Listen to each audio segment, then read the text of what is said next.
네, 21장 말씀은 제사장의 거룩에 대한 말씀이었습니다. 21장에서 말하는 거룩은 총 세 가지였습니다. 첫째는 죽은 자를 가까이 하지 않는 것이었습니다. 이제 죽음에 접촉한다면 거룩한 제사장이 이제 제의를 진행하지 못한다는 거였죠. 부정한 시체에 접촉하니까 7일 동안 성막 안에 못 들어옵니다. 근데 그 미시나에서 보면 14일, 제사장은 14일로 늘어납니다. 제2성전기 때는. 그래서 뭐 요거는 아마 율법에서 조금 더 더해진 건데, 그중 이제 14일 동안이라서 더 엄격한 부정의 제의를 치룬다는 겁니다.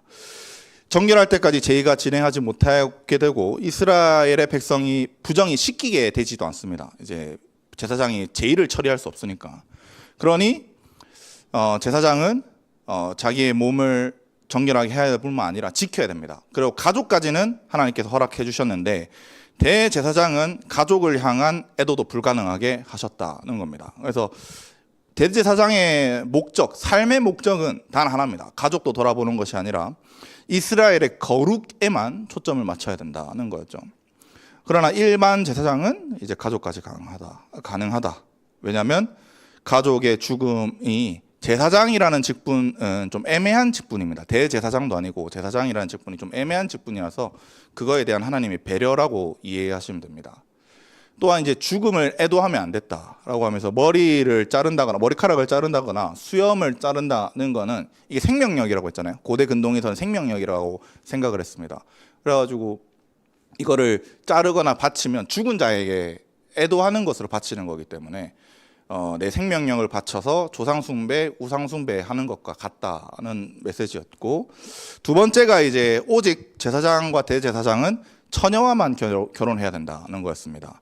이게 그 제사장 가문의 혈통이 중요하기 때문입니다. 그러니까 누군가 이제 거기서 보면 창녀 뭐 이런 사람들과 결혼하면 혈통을 알 수가 없잖아요. 그러니까 혈통 때문에 오로지 처녀와만 결혼해야 된다였고, 마지막으로는 자신만 거룩하는 것이 아니라 대제사장과 제사장은 자신만 거룩한 것이 아니라 이제 가족들까지 거룩하게 만들어야 된다는 겁니다. 아무리 거룩하더라도 부정한 자녀가 자신의 집을 출입하거나 아니면 그 부정이 연결이 된다고 하면은 이 제사장이 또 제의를 제대로 하지 못하기 때문에, 그래서 가족까지도 거룩을 유지해야 된다는 겁니다. 21장부터 22장이 제가 한 문맥이라고 말씀드렸었거든요. 근데 이 두 장을 한 문장으로 좀 설명하면은 어떻게 이스라엘 백성이 거룩하게 유지되는가입니다. 21장 방법이 제사장이라고 한다면 22장은 성물입니다. 성물. 이 22장이 사실 좀 많이 어렵습니다. 21장은 그래도 몇 개 좀 성경 구절 몇 개 좀 띄워주면 그렇구나 하면 이해할 수 있는데 22장은 정말로 많이 어렵습니다. 그래서 배경 지식이 좀 많이 필요하기 때문에 제가 여기서 이제 개그나 이런 드립을 못 칠 것 같다 미리 좀 말합니다. 좀 달려야 된다. 성물은 여러분, 하나님을 사랑하는 자들이 하나님을 사랑하는 마음으로 드리는 겁니다. 예물이라는 거죠. 그러니까 드리면 누구 겁니까? 내 겁니까? 하나님 겁니까? 하나님 겁니다. 그래서 하나님은 또 그 예물을 제사장에게 주십니다. 그런데 제사장이 이걸 받았다고 해서 내게 아닙니다. 거룩하게 사용해야 됩니다. 구별되게 사용해야 됩니다. 예물을 허락되지 않는 자가 먹지 못하게 해야 되고 다른 사람들에게 전파돼서도 안 됩니다.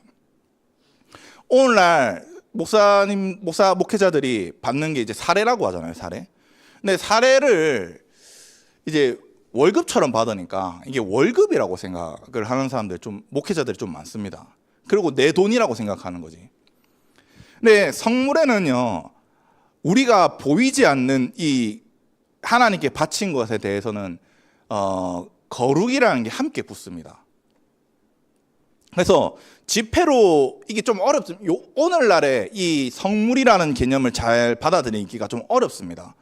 그래서 지폐로 예물을 드리기 때문에 내가 헌금 내면 끝 이렇게 생각하는 경우가 많다는 거죠. 그러나 16절부터 제물의 규제는 하나님께서 기쁘시게 받도록 해야 됩니다. 이게 엄청 까다롭고 어렵거든요. 근데 우리는 이 지폐라는 개념 때문에 너무 쉽게 생각하는 경향이 좀 있다는 겁니다.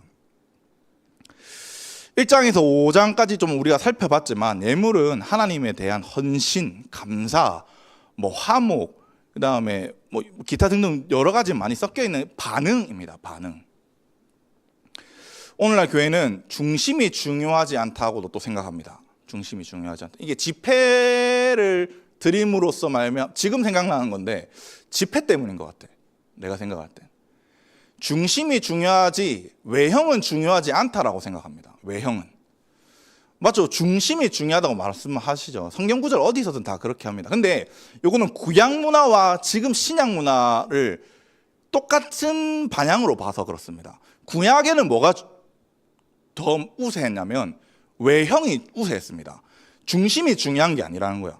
그때는 제물만 바치고 제사만 바쳤으면 됐는데 오늘날에는 내 중심만 잘 드리면 된다고 생각하는 게 거꾸로 된 겁니다. 근데 하나님께서는 이런 외형만 보는 것은 연기, 그 헬라어에서는 이 외식한다를 가면 연기한다라고 말을 하거든요.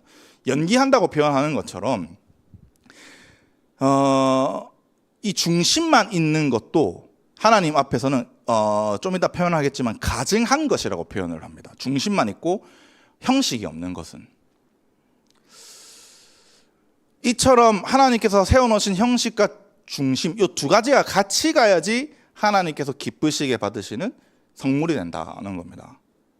근데 이 성물이 왜 중요할까? 왜 이렇게 성물을 구별하고 막 이렇게 따지고 하나님께서 말씀하시냐면 이스라엘 백성이 거룩을 유지할 수 있는 방법이기 때문입니다. 성물을 통해서.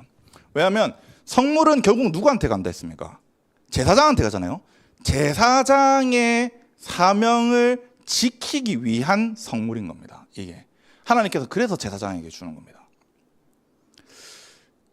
제사장으로 말미암아 이스라엘이 거룩해지고 이스라엘의 성물로 말미암아 제사장이 거룩해지고 결국엔 여러분 거룩은 이스라엘 공동체, 교회의 공동체 모든 거는 목회자 한 명만 있는 게 아닙니다.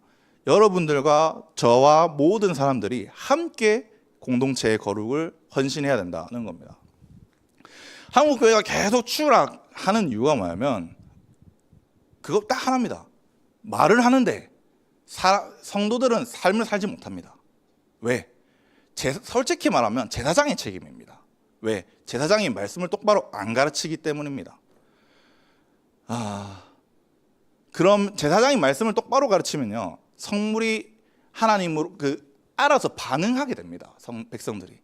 그래서 이게 사이클로 돌아서 하나님의 뜻대로 살아가는 공동체가 되는구나가 되는 겁니다. 오늘 저와 여러분들이 성물이 왜 중요한지 이해하고 성물을 통해서 거룩하게 하시는 하나님의 방법을 알아서 하나님께 주시는 거룩을 유지하시는 저와 여러분들 되시기를 주님의 이름으로 간절히 바랍니다. 1절 2절 함께 읽어보겠습니다. 1절 2절입니다. 시작. 여호와께서 모세에게 말씀하여 이르시되 아론과 그의 아들들에게 말하여 그들로 이스라엘 자손이 내게 드리는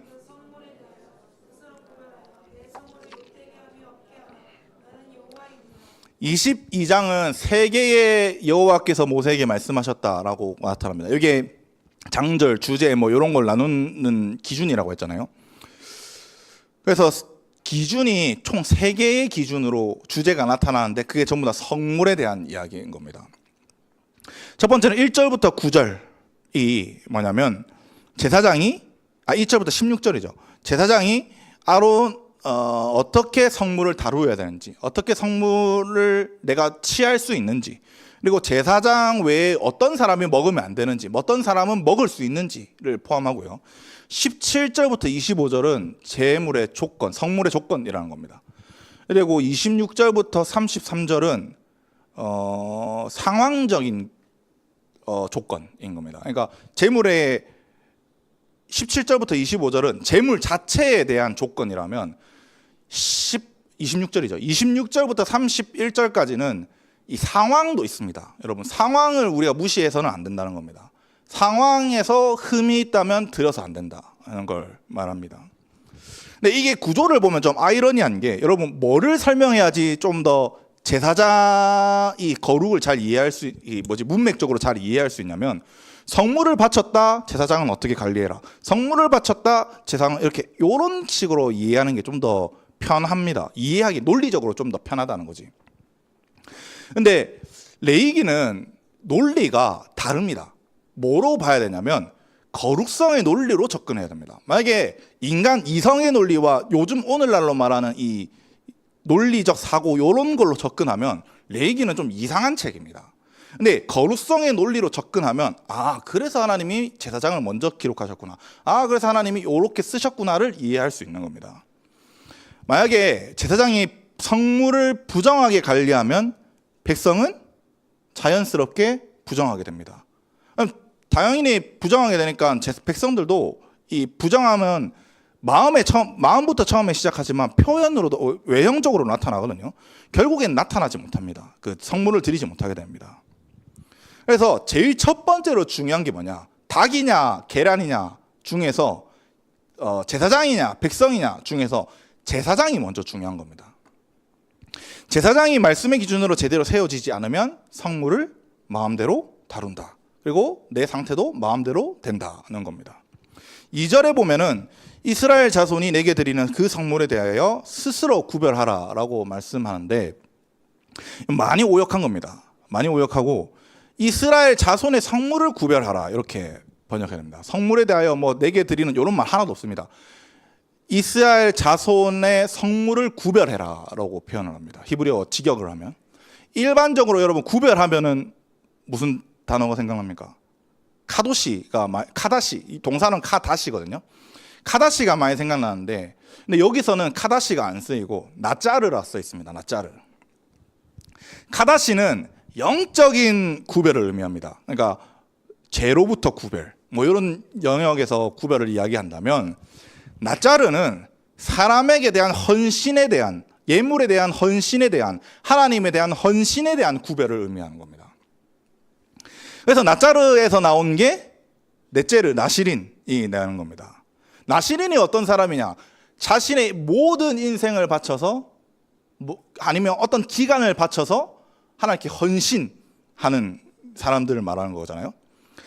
그래서 이처럼 하나님에 대한 헌신을 예물에 나타나야 된다는 겁니다. 성물에 나타나야 된다. 이 성물을 낯자르 해야 된다는 것은 조금 우리가 생각하는 카다시와는 좀 다릅니다. 뭐냐면 낯자르는 기본적인 의미로는 봉헌하다는 뜻이 있습니다. 그래서 헌신, 봉헌이 드린다는 거예요. 하나님께 내 몸을 드린다 이렇게 해서 나시린이 되는 건데 전치사가 뭐에 붙는지에 따라서 멀리 떨어지다, 삼가하다, 지키다, 경외하다까지 의미가 쓰입니다. 근데 여기 이 낯자르가 쓰인 거는 좀 많은 의미를 내포하게 되거든요. 이스라엘 성물은 하나님께 드린 예물로서 하나님께 속한 겁니다. 즉 하나님의 물건이라는 거죠. 하나님의 헌신의 목으로 주는 성물을 하나님의 것이라 생각하고 구별해야 된다. 하나님의 영역이라고 생각하고 헌신과 구별이 필요하다는 겁니다. 그래야 지킬 수 있다는 건데, 이 어떠한 태도로 성물을 지켜야 되냐? 아까 제가 낯자르에 경외하다는 뜻이 있다고 말씀드렸습니다. 그래서 경외에 대한 영역이 태도가 있어야 된다는 겁니다. 무엇으로부터 이렇게 구별하고 헌신하고 경외적인 태도를 가져야 되냐면 3절부터 16절을 읽어보면 성물을 먹을 수 있는 사람과 먹지 못하는 사람, 먹을 수 있는 상태와 먹지 못하는 상태를 구별을 합니다. 구별하지 못하거나 지키지 못하면 하나님의 이름을 모욕하는 거고요. 고대 운동에서는 이제 이름이 모욕한다, 요거는 그 사람 자체를 모욕하는 겁니다. 이름을 모욕한다는 것 자체가. 그래서 하나님의 이름을 모욕한다는 것은 하나님을 모욕하는 거죠. 성물을 함부로 먹는 것이 왜 하나님을 모욕하는 것이냐? 성물은 하나님의 것이기 때문에 하나님의 영역 안에서 우리가 다스려야 되는 거, 다룰 줄 알아야 됩니다. 근데 막 내 마음대로 다룬다. 이거는 좀 심각한 문제인 겁니다. 하나님의 주권을 침탈하는 행동입니다. 성물을 함부로 먹고 이거는 침탈. 그래서 하나님께서 요구하시는 게 나시린의 형태를 요구하시는 겁니다. 그래서 나짜르의 단어를 쓴 거죠. 3절을 살펴보면 그들에게 이르라 라고 말씀하시죠. 근데 이게 얼마나 하나님께서 이 성물에 대해서 중요하게 설명하는지에 대해서가 이 그들에게 이르라 라는 말이거든요. 그 성경에서는, 성경뿐만 아니라 모든 글에서는 1차 인용과 2차 인용이 있습니다. 혹시 이 1차 인용이 뭐냐면 내가 하는 말을 하나도 토시 옮기지 않고 그대로 적는 게 1차 인용이고, 2차 인용은 수정, 그 다음에 첨가, 조금 더 좋은 말로 변형하는 게 2차 인용입니다. 근데 그들에게 이르라 요거는 하나님께서 1차 인용하시는 겁니다. 말 절대 바꾸지 말고 그대로 전해라는 의미인 거죠. 그러니까 중요하다는 말입니까? 안 중요하다는 말입니까? 중요하다는 겁니다. 성물을 관리하는 거에 대해서. 여기서 너희는 당연히 이제 제사장 계열 사람들을 이야기하는데, 그 성물에 누구든지 접근해서는 안 된다라고 하는데, 접근하다는 단어는 카라브라고 해서 히필령으로 하면 하나님께 드린다, 예물로 드린다 이런 말로 쓰지만, 여기는 칼형으로 히브리어 동사 기본형으로 칼형으로 돼 있어서 이게 칼형으로 쓰이면 침범하다는 뜻입니다. 그러니까 뭐라 될까? 내가 2절하고 있나? 3절 가까이 하는 자 구별하여 끊어지리라. 3절하고 있나? 네, 맞죠? 네, 죄송합니다. 이게 구별하여 어디 갔노?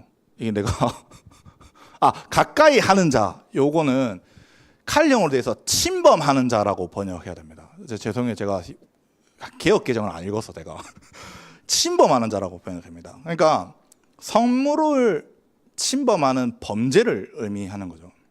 그러면 뭐가 되냐? 내 앞에서 끊어진다라고 하는데, 내 앞에서는 항상 레이기에서 항상 성소와 관련된 겁니다. 성소와 성막과. 그래서 여호와를 섬김에서 끊어진다는 의미도 되고, 끊어진다가 카라트라고 해서 그 언약 백성에서 끊어지는 것도 포함이 되기 때문에 하나님의 하나님을 섬기는 자격으로부터 떨어진다, 언약 백성으로부터 떨어진다, 이렇게까지 포함된다라고 보면 될 것 같습니다. 여러분, 제사장의 섬김은 하나님의 허락이 있기 때문입니다. 여러분들께서 뭐 예배팀이든 무엇이든 섬김이 있는 것은 하나님의 허락이 있기 때문입니다. 우리가 하나님한테 하나님 허락해 주세요 이렇게 안 해서 그렇고, 하나님께서 상황적으로 허락해 주셔서 그런 거지, 하나님의 허락이 있는 겁니다. 저가 여기 있는 것도 하나님의 허락이 있는 거고, 내가 혈통이 좋아서 그렇다, 절대 그럴 수 없습니다. 하나님께서 아론 자손에게 허락을 해주신 거지. 그런데 아무리 하나님께서 허락을 해주셨다 하더라도 하나님의 영역을 침범했을 경우에는 하나님께서 그거는 자르신다는 겁니다. 자르신다. 이 어떤 사람을 자르시느냐, 첫 번째로 말하면 몸이 부정한 제사장이 침범할 때가 이제 4절부터 8절까지 나타납니다. 4절부터 8절은 이제 제사장이 있는 부정의 영역인데, 이거 우리가 그냥 11장부터 15장에 이야기했던 거 그대로입니다. 뭐 다른 게 없습니다. 먼저 짜라트, 그 나병이라고 하잖아요. 나병 환자는 짜라트입니다. 나병, 그 문둥병, 이게 아니라 하나님의 심판, 어떤 피부병의 심판인 건데, 플러스 또 유출병자, 이제 계속 흘러내리는 유출병을 말하는 거죠. 요거는 부정 단계가 매우 높은 단계입니다. 그래서 요거는 완전히 이 정결해지기 전까지는 어떠한 성물도 먹을 수 없다. 만약에 먹으면 그냥 죽거나 완전히 섬김에서 배제된다. 두 번째는 시체에 접촉하거나 설정하거나 우글거리는 것에 접촉하거나, 이거는 벌레라고 돼 있잖아요. 벌레가 아니라 우글거리는 어떤 모든 걸 말합니다. 예를 들면 그 최근에 레이랑 같이 봤는데 미럼 이런 거 보면 막 이렇게 우글우글 거리잖아요. 그다음에 또 지네들도 보면 우글우글 이렇게 거리잖아요. 그런 것들 전부 다 포함인데, 박쥐들도 사실 우글우글 거립니다. 우글우글. 그런 것까지 포함입니다. 그다음에 모든 부정하게 만드는 것에 접촉한 것은 저녁까지 부정하고 저녁에 물로 씻으면 됩니다. 왜 저녁까지냐면은 성경에서 하루의 시작이 언제입니까? 밤입니다. 밤. 성경은 밤이 되고 낮이 되니 이걸 기준으로 해서 밤이 시작입니다. 그래서 안식일도 지금 안식일도 금요일 저녁부터 토요일 저녁까지거든요. 그래서 내가 이제 하루의 시작을 정격일시로 시작한다는 의미에서 저녁부터 정상적인 생활을 할 수 있다는 의미에서 그런 겁니다. 그리고 우리로 치면은 좀 우리한테 적용해보면 아침이 우리한테 시작이잖아요. 그래서 뭐 아침에 일어나면 정결해져도 샤워하면 이제 정결해진다, 뭐 이런 의미로 되는 겁니다. 마지막으로 스스로 죽은 것과 찢겨 죽은 것은 아예 섭취도 하지 말라라고 하는데, 이 일반 백성은요, 여러분, 레위기 11장에 보면 일반 백성은 먹을 수는 있습니다, 시체를. 근데 저녁까지 부정하게 되는 거죠. 그런데 제사장에게는 아예 먹지 말라, 이런 건 더 높은 거룩성을 요구하는 겁니다. 사실 앞에 있는 거는, 앞에 첫 번째, 두 번째 있는 부정은 어쩔 수 없습니다. 여기가 한계입니다.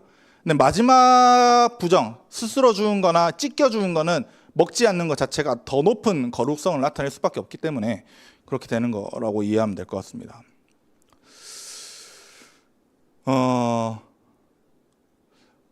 제사장이 요렇게 진짜로 먹었을까? 진짜 이렇게 해서 부정한 상태에서 먹은 적이 많았을까? 하면 성경에서도 좀 많습니다. 실제로도. 기록에도 좀 많고, 유대 기록에도. 왜 그렇게 생각했을까? 볼 때마다 레위인이나 제사장이란 되는 인간들이 왜 이렇게 생각했을까? 라는 생각을 진짜 많이 했거든요. 직장인들은 월에 한 번씩 받는 거를 월급이라고 하잖아요. 근데 목회자들은 뭐라고 표현합니까? 사례라고 표현을 합니다. 하나님의 일에 헌신해서 이제 사례라고 표현하는데, 저는 이게 레위기 개념에서 가져왔다라고 생각을 하거든요. 제사장의 성물은 오늘로 치면 사례입니다, 사례. 그리고 그 제사장의 성물, 목회자의 사례를 사용함에 있어서 항상 거룩하고 부정한 영역에서 사용되지 않는 것을 이야기하는 거거든요. 오늘날 많은 목회자들은 자기를 직업으로 생각합니다. 목사라는 직업, 전도사라는 직업. 저는 목회자랑 전도사를 직업으로 생각하는 게 부정한 상태라 생각합니다. 생각 자체가 글러먹었다라고 생각을 합니다. 목회자는 직업이 아닙니다, 여러분. 저도 이게 직업이면, 여러분, 직업이다, 나 9 to 6 항상 지키고 뒤에 안 합니다. 그래서 저는 항상 뭐 직업 표시란이 있잖아요. 항상 기타의 표시에 놓습니다. 없으니까. 네, 그게 목사라고 하면 목사로 지각하겠지만 목사가 없으니까. 그런데 직업이라고 생각하니까 오늘날 받는 사례를, 내가 받는 사례를 내 돈이라고 생각하는 겁니다. 내 돈. 그러니까 어떻게 하냐면 내 마음대로 씁니다. 아니 뭐 안 되는 건 아닌데, 나는 가끔씩 목사님들이 막 너무 선비인가? 선비 많이 들 수 있는데 너무 막 뭐랄까 막 몇 억짜리 차 타시는 이런 분들 보면은 생각이 있나 없나, 성경을 보나 안 보나, 이런 생각을 좀 합니다. 물론 주면 받지. 주면 받는데, 근데 그거를 내 돈으로 산다 하면 그거는 제정신이 아니라 이거 생각하는 거죠. 왜냐면 그거는 내 돈이 아닙니다. 하나님의 영역인데 하나님께서 나한테 맡기신 거지. 나의 생활을 위해서 하나님이. 왜 직업으로 생각하냐? 일하는 자에게는 그 삭시 은혜로 여기지지 아니하고 보수로 여겨지거니와 일이라고 생각하는 겁니다. 그러니까 일이라고 생각하면 뭐냐면 내가 하나님과 성도한테 서비스직을 하고 있다고 생각하는 거지. 물론 현대 자동차 현대 말고 현대에 한 달 기준으로 뭔가 이게 돈의 유동이 있으니까 뭐 월급식으로 주는 건 저도 뭐 어쩔 수 없다고 생각합니다. 뭐 나도 대한민국 사람이니까 대한민국의 현금 유동의 흐름에 따라가야 되잖아요. 근데 성물의 마음을 퇴색하면 안 됩니다. 정말로. 제 개인적으로 저 사람이 좀 올바른 목회자인지 아닌지를 구분하는 기준이 있습니다. 첫 번째가 뭐냐면 말씀을 어떻게 정하는가입니다. 이건 뒤에 가서 이야기하겠습니다. 두 번째는 뭐냐면 사례를 어떻게 사용하는가를 좀 저는 봅니다. 개인적으로. 우리 잘 보면 우리 후줄근합니다. 저 양복 3개를 로테이션 돌립니다. 이게 내가 선비다, 교육 목회자는 뭐 한 벌 살았는데 이런 조선시대 마인드로 살아간다는 게 아니라 성물을 어떻게 사용하는가에 대해서를 본다는 겁니다.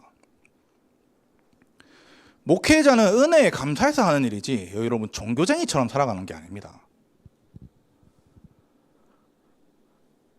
4절부터 8절은 여러분 제 11장부터 15장에서도 말씀드렸지만 물론 외면적인 외부에서 접촉하는 부정도 있지만 내 내면의 부정도 많습니다. 내 내면의 부정도.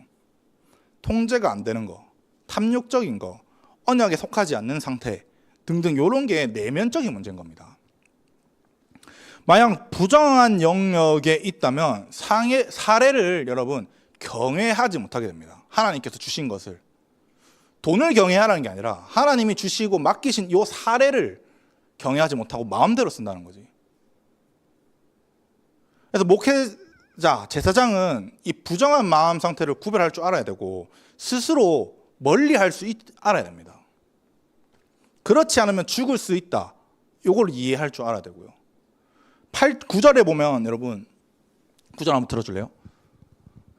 네. 죽을까 하노라라고 하는데 아니 죽는다고 말씀되어 있습니다. 죽을까 하노라가 아니라 그 가운데서가 아니라 그것으로 말미암아라고 번역해야 됩니다. 그 안에서라면은 성막 안에서 죽는 거를 말하는 거잖아요. 성막은 들어갈 수 자체가 없으니까 그로 말미암아 죽는다라고 하는 겁니다.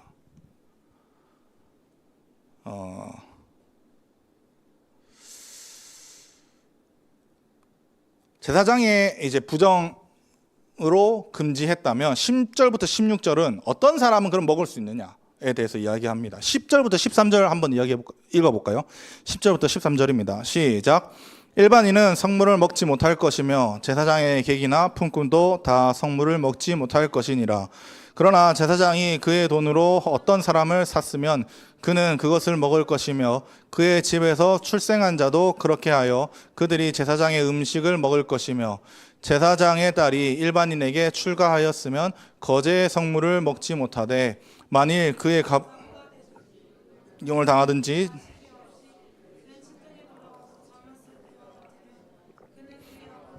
음식을 먹을 것이나 일반인은 먹지 못할 것이라. 아멘. 10절에서 일반인은 성물을 먹지 못할 것이며 라고 말하는데 이 일반인이라는 번역이 진짜 많은 오해를 일으킵니다. 여러분 원래 성물은 제사장만 먹습니다. 일반인이 못 먹는 건 당연한 이야기인 건데 번역이 너무 잘못돼서 제가 말하는 건데 이 일반인이라고 번역된 거는 자르입니다. 자르. 이제 우리 자르 진짜 많이 이야기했잖아요. 레위기 10장에서 나답과 아비후가 하나님께 이상한 불을 가지고 왔다고 했는데 이상한 불이 아니라고 했죠. 허락되지 않는 불을 가져왔댔습니다. 이게 그래서 자르는 허락되지 않는 상태, 허락되지 않는 물건, 허락되지 않는 사람을 의미하거든요. 그러니까 일반인이 아닙니다. 허락되지 않는 사람은 성물을 먹지 못할 것이다 라고 말을 해야 됩니다. 그러면 이제 우리가 요 허락되지 않는 사람이라는 걸 가지고 이해를 좀 잘할 수 있는데 어떤 사람은 허락된다는 겁니다. 어떤 사람은 허락 안 된다고. 백성은 성물을 먹지 못하고 제사장의 가족들은 당연히 성물을 먹을 수 있습니다. 그러면 제사장의 가족의 범위가 어디까지일까를 우리가 진짜 혈통만 포함되는 건가? 아론의 피가 흘러야지만 되는 건가? 이런 궁금증이 가질 수 있잖아요. 애매한 경계들이 있는데 그 경계를 설명해 준다는 겁니다. 첫 번째로 먹지 못하는 자가 나타나는데 제사장의 객이라고 말합니다. 일반적으로 객하면 게르라고 해서 객이 게르입니다. 그래서 게르는 이스라엘 사람 문화에 어느 정도 동화된 사람입니다. 뭐 한 1년, 2년 정도 최소한 산 사람을 이야기하는 게 게르이거든요. 그래서 지역 문화를 조금이라도 이해하는 사람, 그 지역에 뭐 원주민은 아니어도 그 지역에 살고 있는 사람, 뭐 요 정도 객인데 성경에서 나타나는 객은 대부분 다 나그네 90%가 게르입니다. 근데 여기서 나타나는 객은 토샤브입니다. 토샤브. 그러니까 다른 거란 거죠. 토샤브는 히브리어로 야샤브가 어근인데 앉다, 거주하다라는 뜻이 됩니다. 그래서 거주자가 되기는 하는데 어떤 거주자인지가 좀 중요한 거죠. 이 단어는 구약 성경에서 14번 나타나는데 그 25장에서 7번 나타납니다. 25장이 희년 본문이거든요. 그래서 희년 본문에서 7번 나타납니다. 희년 본문에서. 희년이 뭐냐면 빛을 탕감해 주는 날이잖아. 그래서 50년마다 한 번씩.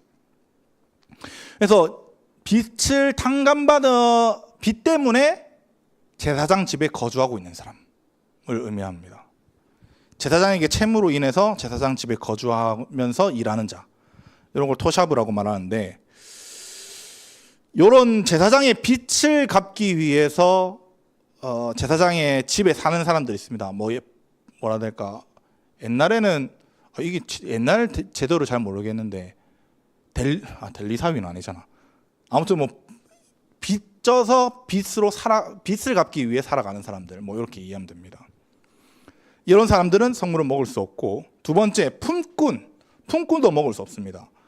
이거는 제사장 집에서 월급을 받으면서 살아가는 사람을 의미합니다. 이 자들은 성물을 먹거나 임금으로도 성물을 받을 수 없다. 제사장 개인적인 돈이나 이런 걸로 줘야 된다는 겁니다. 그러나 돈으로 산 노예와 제사장 가문은 아닌데 제사장 집에서 태어난 자들은 먹을 수 있다는 겁니다. 요게 제사장 가족의 범위입니다. 이들은 다른 곳에서도 돈을 벌 수 없고 제사장 가문에서 성물로만 생계가 유지 가능하기 때문에 가능하다는 거고, 한 가지 조건이 더 있다면 소유권이 제사장에게 있습니다. 이 사람들의 소유권은. 그리고 12절부터 13절은 제사장의 딸에 대한 내용인데, 제사장의 딸은 성물에 허락되지 않는 자에게 결혼을 했다면 먹을 수 없습니다. 그러니까 제사장 외에 어떤 사람들과 결혼을 했다면 성물을 먹을 수 없지만, 과부가 되었거나 혹은 자식이 없어서 이혼했을 때는 돌아와서 먹을 수 있습니다. 자식이 없어서 이혼했다, 이 말은 뭐냐면 탈무드에서는 그 유대교에서 이혼을 할 수 있는 규례가 몇 개가 있습니다. 탈무드에. 그 중에 하나가 뭐냐면 부부가 10년 동안 아이가 생기지 않으면 이혼할 수 있다라는 규례가 있습니다. 이런 거로 이해하면 될 것 같습니다. 그래서 고대 근동에서는 자식이 매우 중요했기 때문에 이런 이혼 사유가 됐는데, 그래서 그런 자식이 없으면 돌아오거나 가부면 이제 가능하다, 성물을 먹을 수 있다는 건데, 본문을 볼 때 제사장 성물을 먹을 수 있는 사람은 제사장에게 포함되어 있느냐 안 되어 있느냐, 어느 소속이냐에 따라서 먹고 마실 수가 있는 겁니다. 만약에 내가 제사장 가문에 포함되어 있다면 하나님께서 주시는 성물을 먹을 수 있는데, 허락되지 않는 자의 가문에 속해 있다면 성물을 먹을 수 없다는 겁니다. 그래서 성물은 누구나 쓸 수 있는 게 아닙니다. 허락받은 사람만 쓸 수 있다. 제사장에게 속한 사람만 먹을 수 있다는 겁니다. 그리고 혹시나 부지 중에 성물을 건들게 되면, 이제 부지 중은 실수라고 했잖아요. 비시가가라고 해서 우리 그 속건제 할 때 5분의 1을 더해서 갚으면 원래 제사장에게 돌려준다는 겁니다. 이거는 속건제 부분 똑같다는 부분입니다. 그래서 요약하자면 성물은 누구나 먹을 수 있는 게 아니다. 허락할 수 있는 자만 먹을 수 있다. 허락되지 않는 자는 적금도 해서는 안 된다. 제사장은 이거를 잘 구별해야 된다는 겁니다. 여러분, 요 말을 들으면 좀 어떤 생각 듭니까? 제사장한테 너무 특권 주는 거 아이가? 너무 왜냐하면 레위인까지 포함해서 2만 명인데, 2만 명 조금 넘는데 이스라엘은 60만 3,350명이잖아. 너무 많은 혜택을 제사장한테 주는 게 아닌가라는 생각을 할 수 있습니다. 근데 고대 근동에 비해서 이스라엘의 제의는 매우 검소하다 해야 되나? 검소합니다.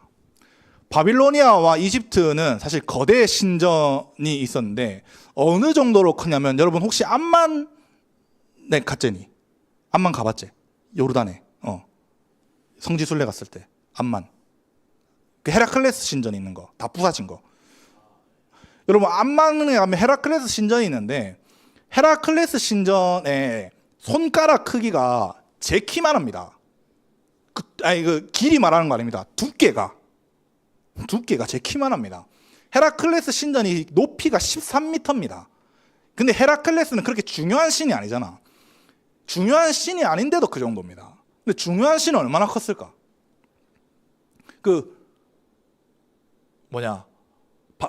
느부갓네살이 자기 신상을 세웠을 때 키가 금신상이 60m. 금으로. 미쳤지.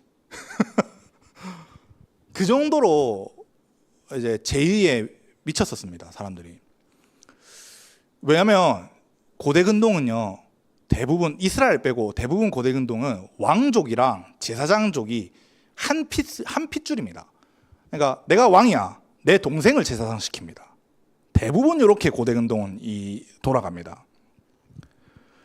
모세가 출애굽한 시즌이랑 좀 비슷한 BC 1400, BC 1200년도 요 정도쯤에는 이집트 신전에서 관리하는 이집트 농사를 지을 수 있는 땅이 3분의 1이 이집트 신전에 속해 있었습니다. BC 200년경에는 그냥 전부 다였습니다. 백성들은 농사를 지을 수가 없었습니다. 대부분. 그러니까 망했겠지. 바빌로니아도 얼마나 이제 신전이 부유했냐면 이 곡식을 따는 여성이 6,000명입니다. 6,000명. 곡식만 따는 여성만 6,000명입니다. 그러니까 이게 말이 안 될 정도입니다. 그 금액, 상상의 금액이. 근데 하나님은 제사장과 레위인에게 땅을 주시지 않았습니다. 이스라엘 백성이 내는 11조와 제물로만 생계를 유지하게 하셨는데, 민수기 18장 한번 해줄래요? 18장 20절. 18장 20절부터 21절인데 한번 보겠습니다. 여호와께서 또 아론에게 이르시되 너는 이스라엘 자손의 땅에 기업이 없겠고 그들 중에 아무 분기도 없을 것이나 내가 이스라엘 자손의 중에 내 분기시요 내 기업이라. 21절 보면 내가 이스라엘 자손의 11조를 레위 자손에게 기업으로 다 주어 그들이 하는 일 곧 해막에서 하는 일을 갚나니. 그래서 해막하는 일 때문에 하나님께서 11조와 이런 거 주신다는 겁니다. 근데 요 말은 조금 부담이 있습니다. 무슨 부담이냐? 제사장과 레위인의 소득은 이스라엘 백성의 신앙심에 따라서 올라간다는 겁니다. 결정된다는 겁니다. 이스라엘 백성이 신앙이 좋다. 레위 백성들과 레위 자손들과 제사장들이 편하게 먹고 살 수 있는데, 반대로 이스라엘 백성이 우상을 섬기고 신앙이 심각하게 파손됐다 이러면 11조와 제의를 드리지 않아서 궁핍해집니다. 그러면 레위인과 제사장들이 해야 되는 일은 뭐냐? 자신의 의무를 잘 지켜야 됩니다. 무슨 의무? 토라를 가르치는 겁니다. 여러분, 가나안 땅을 정복한 후에 제사장은 반차가 있습니다. 48반차라고 하잖아요. 그 요한에게 48반차 중에 요한의 아버지가 하나의 반차 중 제사장이잖아요. 세례 요한. 근데 48개의 성읍에서 있는데 48주가 있다면 일주일마다 맡아서 한 달마다 맡아서 로테이션 도는 겁니다. 그래서 한 반차를 1번 첫 번째 반차가 예루살렘에 와서 이 성전 제의를 관리하고, 한 달이 지나면 두 번째 반차가 와고 그 제사장 성전을 관리하고 이렇게 하는 겁니다. 이렇게 하는데 자신의 반차가 아닐 때는 나머지 48개월이다 하면 47개월은 자신의 성읍에서 백성들을 토라 교육해야 합니다. 토라 교육. 그게 이제 유일하게 시작된 데가 언제냐? 히스기야 때인 겁니다. 히스기야. 역대하 31장 4절에 보면은 역대하 31장 4절 또 예루살렘에 사는 백성을 명령하여 제사장들과 레위 사람들의 몫의 음식을 주어 그들에게 여호와의 율법을 힘쓰게 하라 하니라 라고 하는 것처럼 이때 처음으로 그게 됩니다. 근데 이스라엘의 대부분 역사는 그러면 아니라는 거잖아요. 완전 말씀도 없고 이런 시대라는 거잖아요. 사실 제사장과 레위인은 구약 시대 내내 그지입니다. 그지. 성경에서 가장 영적으로 어두운 시대라면 사사 시대잖아요. 사사기 3장부터 16장, 1장 2장은 사사기 1장부터 2장은 사사 시대가 들어온 서론입니다. 왜 사사 시대가 들어왔냐? 3장부터 16장은요. 사사들의 이야기입니다. 그러면 17장부터 끝장까지 뭐냐면 이스라엘 백성의 일상 중에서 큰 사건들을 이야기하는 거거든요. 17장이 뭐가 있냐면 미가가 자기 엄마 돈을 훔칩니다. 은 1,100개를 훔칩니다. 근데 엄마는 누군지 몰랐고 저주를 하거든요. 이 금마는 길 가다가 죽을 거고 뭐 막 저주를 합니다. 근데 미가가 이걸 듣다가 거슬리는 거야. 진짜 그 저주가 자기한테 임할 것 같은 거야. 그래서 뭐를 했냐면 엄마한테 순순히 돈을 줍니다. 다 돌려줬는데 원문에서는 이제 히브리 성경에서는 그렇게 안 나타나는데 내가 볼 때는 미가가 훔친 걸 알았던 것 같아. 그래서 뭘 했냐면 200세겔을 가지고 와서 신상을 만듭니다. 그 저주가 취소됐다는, 그 저주로부터 보호한다는. 내 아들 레미한테 욕을 저주할 수 없잖아. 그때 신상을 했는데 제사장이 없는 상황인 거죠. 그때 레위 사람이 한 사람 쭉 지나갑니다. 미가의 권유로 매달 은 10개와 의복 한 벌과 먹을 것을 주는 조건으로 미가 집안의 제사장이 되는 겁니다. 근데 시간이 지나서 단 지파가 이 미가의 신상을 뺏고 다시 단으로 올라가는데, 라기스로 올라가는데, 그때 레위인한테 한 사람의 제사장이 되는 것보다 한 지파의 제사장이 되는 게 낫지 않냐 그러면서 레위인이 좋다고 따라갑니다. 근데 사사기 18장 30절에 이 레위인이 누구인지 소개하는데 모세의 손자요 게르솜의 아들인 요나단이라고 말을 합니다. 여러분 이게 모세의 손자입니다. 모세 손자한테 일단 사람들이 첫 번째로 이렇게 대우했다는 거고요. 여러분 출애굽을 시킨 장본인인데 이렇게 대했고 모세 손자가 살 곳도 없고 먹을 것도 없고 이렇게 살았다. 이스라엘이 얼마나 타락했는지 알 수 있고 첫 번째. 두 번째는 얘네 레위와 모든 사람들이 얼마나 말씀을 가르칠 때 게을렀는지 알 수 있는 겁니다. 말씀을 가르칠 생각도 없었고 들을 생각도 없었고 얘네들은. 그러니까 사사시대가 되는 겁니다. 저는 맨날 한국 교회만 욕하고 있는데 생각해보니까 저 오늘날도 비슷한 생각합니다. 여러분 우리는 뭐부터 배워야 하는 자들입니까? 성경부터 배워야 합니다. 성경. 우리 교회 오면 뭐 다른 거 다 필요 없습니다. 성경부터 배워야 됩니다. 초대교회는 3년 동안 교회를 다녀서 말씀을 배우고 3년 뒤에 세례를 줬습니다.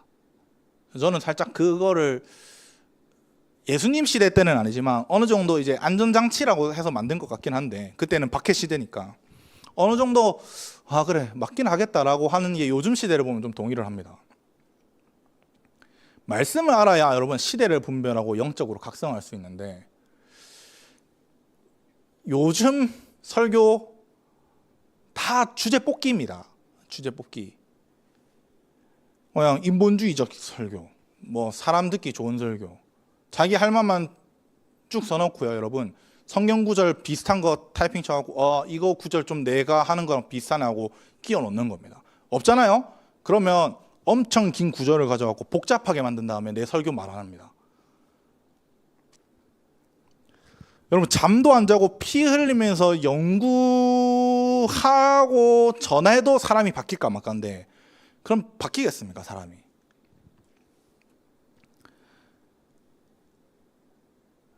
저는 주제 설교로는 절대로 사람이 바뀌지 않는다고 생각합니다. 그래서 무조건 강해 설교해야 된다 생각하고. 그러니까 왜 주제 설교할까? 그러면 먹고 살기 위해서 설교하는 겁니다. 먹고 살기 위해서. 그게 직업이라 생각하는 거니까. 그냥 사사시대처럼 밥 먹기 위해서 사는 겁니다. 그렇게 한다는 것 자체가. 17절 18절 한번 읽어보겠습니다. 17절 18절 시작. 여호와께서 모세에게 말씀하여 이르시되 아론과 그의 아들들과 이스라엘 온 족속에게 말하여 이르라.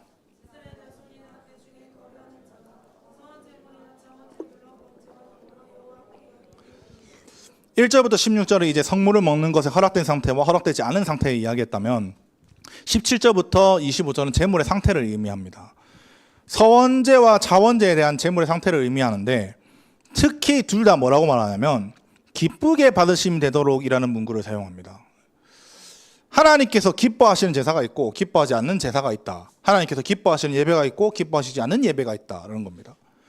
1절부터 16절은 대상이 전달받는 대상이 아론과 그의 아들들이라면 18절에 보면 아론과 그의 아들들과 온 이스라엘 온 족속이라고 말하죠. 그래서 제사장들과 일반 백성 모두 하나님께서 기쁘시게 받도록 하는 책임이 있다는 겁니다. 제사장만 책임이 있는 게 아니다. 백성에게만 책임이 있는 게 아니다. 모두 다 있다. 그래서 제물의 상태는 함께 살펴봐야 된다는 겁니다.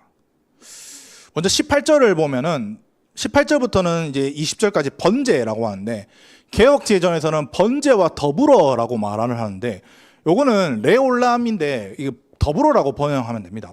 번제로라고 해야 됩니다.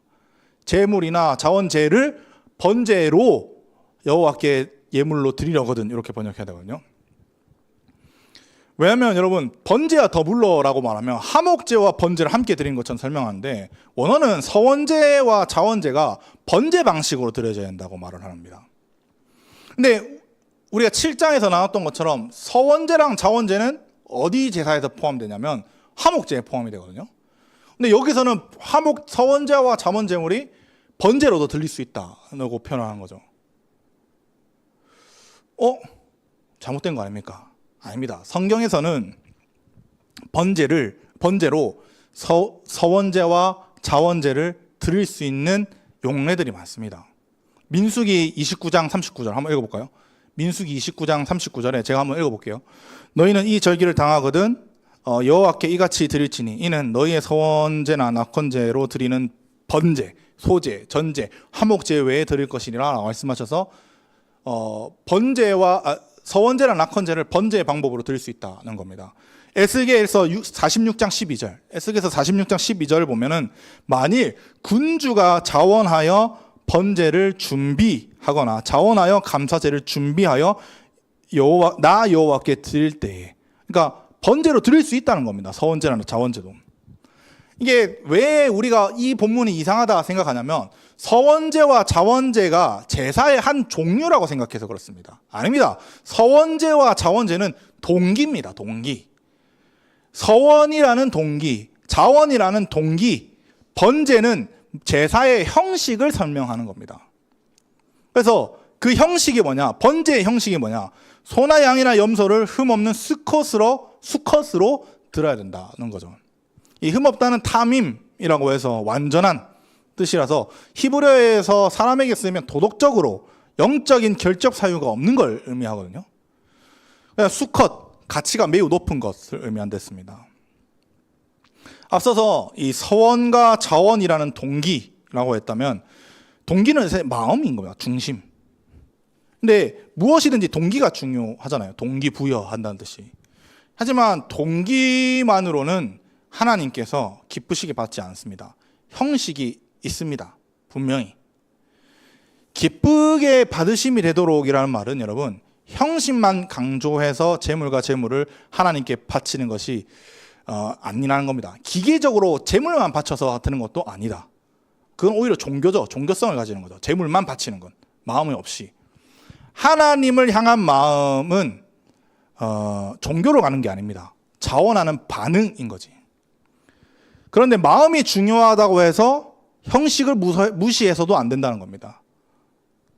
하나님께서는 형식을 흠 없는 수컷의 번제 방식으로 정해놓으셨습니다. 형식이 있는 거죠. 확실히. 흠이 있는 제물을 바치면 마음만 봐달라고 하는 겁니다. 마음만. 하나님께 간구하는 것은 마음만 받아달라고 하는 것은 여러분 하나님을 멸시하는 행동입니다. 그 제물은 흠 없는 도덕적 영적으로 완전한 삶이 돼야 된다는 겁니다. 길긴 한데 시편 15편이 도덕적 기준을 이야기합니다. 사람의 도덕적 기준. 제가 읽어보면 여호와여 주의 성막에 머무를 자가 누구오며 주의 성산에 오를 자가 누구입니까? 정직하게 행하며, 여기 탐임입니다. 그 다음에 공의를 신철하며 그의 마음에 진실을 말하며 그의 혀로 남을 허물하지 아니하고 그의 이웃에게 악을 행하지 아니하며 그의 이웃을 비방하지 아니하며 그의 눈은 망령된 자를 멸시하며 여호와를 두려워하는 자들을 존대하며 그의 마음에 선한 것을 해로울지라도 변하지 아니하며 이자를 받으려고 돈을 구워주지 아니하며 뇌물을 받고 무죄한 자를 해하지 아니하는 자이니 이런 일을 행하는 자는 영원히 흔들리지 아니하니라 라고 말씀하는데, 요거는 신명기 말씀을 그대로 옮겨 놓은 겁니다. 신명기가 강론이잖아요. 이렇게 살아라. 그러니까 도덕적, 영적으로 완전히 살아야 한다는 건 뭐냐면 우리가 생각하는 도덕이 아닙니다. 말씀에 반응할 줄 아는 삶을 살아야 한다는 겁니다. 바울은 그래서 그 로마서 12장에 하나님이 기뻐하시는 거룩한 산제물로 드리라 라고 말씀하시잖아요. 오늘날 우리는 제물을 드리지 않습니다. 우리에게 요구하시는 제물은 뭐냐? 나 자신을 하나님께서 기뻐하시는 제물, 즉 삶이 나타나야 되고 반응이 있어야 되는 걸 말하는 겁니다. 그게 흠 있게, 가치 있게, 흠 없게, 가치 있게 라는 거죠. 요게 동기와 형식입니다. 동기와 형식이 완전해질 때 하나님께서 기뻐 받으시는 겁니다. 21절은 이제 하목제물에 대해서부터 설명하는 건데, 하목제물도 똑같이 서문제와 자문제 있습니다. 그런데 하목제물은 수컷을 안 드립니다. 암컷도 드려도 됩니다. 그래서 있고 낙헌제라고 있는데, 낙헌제 같은 경우에는 흠 있는 것도 드릴 수 있다고 말을 하는 거고, 22절부터 24절은 그냥 그 흠에 대해서 이야기하는 겁니다. 뭐 한번 읽어보시면 될 것 같고, 타국인에게도 이런 것들을 받지 말라. 25절에 보면 타국인이라고 하나님께 드리는 것을 함부로 드리지 못하게 해라는 겁니다. 그래서 이스라엘이든 타국인이든 하나님께서 요구하시는 예물의 조건, 동기와 형식은 똑같다는 의미합니다. 누구든 봐주는 이런 게 안 된다는 거죠. 여러분, 우리 교회의 특징 뭡니까? 손님이 많다는 겁니다. 우리 교회 아닌 사람들이 너무 많이 왔다 갔다 한다는 겁니다. 외부인이 정말 많이 오는데 그 외부인에게 예배에 대한 배려를 할 수 없습니다.